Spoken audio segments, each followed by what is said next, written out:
अस्सलाम वालेकुम वरहमतुल्लाहि वबरकातुहू। मेरा नाम एडवोकेट इमरान अजीज़ है और जैसा कि आपको पता है कि कराची का एक ज़िम्मेदार शहरी होने की हैसियत से कराची ज़ू के अंदर जो हथनी नूरजहाँ का इंतकाल हुआ है तो उस पर जो है बड़ी तशवीश भी है, पुरस्कार हलाकत है। आया हम कोशिश कर रहे हैं कि इसमें FIR के बाद इस चीज़ का तयन हो सके कि कत्ल जो हुआ है इसका हाथी का, उसकी वजूहत क्या क्या है।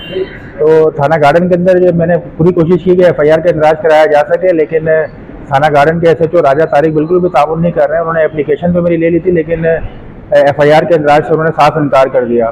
अब आज मैंने डिस्ट्रिक्ट एंड सेशन जज कराची साउथ साहब के पास क्रिमिनल पटिशन फाइल की है अंडर सेक्शन 22 है 22B CRPC, क्योंकि जो हथनी नूरजहाँ का कत्ल हुआ है उसमें सेक्शन 429 PPC अटैक करती है और इसकी FIR का इंदराज होना ही चाहिए। तो अलहमदिल्ला पटिशन फाइल हो गई है। 3 मई को इसकी डेट है। कराची की शहरी और कराची भर के वकला और कराची के जितने भी जिम्मेदारान जो चाहते हैं कि इस मामले के अंदर अपना किरदार अदा करें वो नोट कर लेंगे। 3 मई 2023 को सुबह 10 बजे district and session court Karachi south city court के अंदर ये मैटर लगा हुआ है। 22 से 22B की पटिशन है जिसका नंबर है 1082/2023। तो आप सबसे मेरी दोबारा दरख्वास्त है कि अपना किरदार अदा करें और इस मामले में जो भी आपका ताउन हो सके वो ज़रूर इस पर शामिल करें। आपका बहुत बहुत शुक्रिया।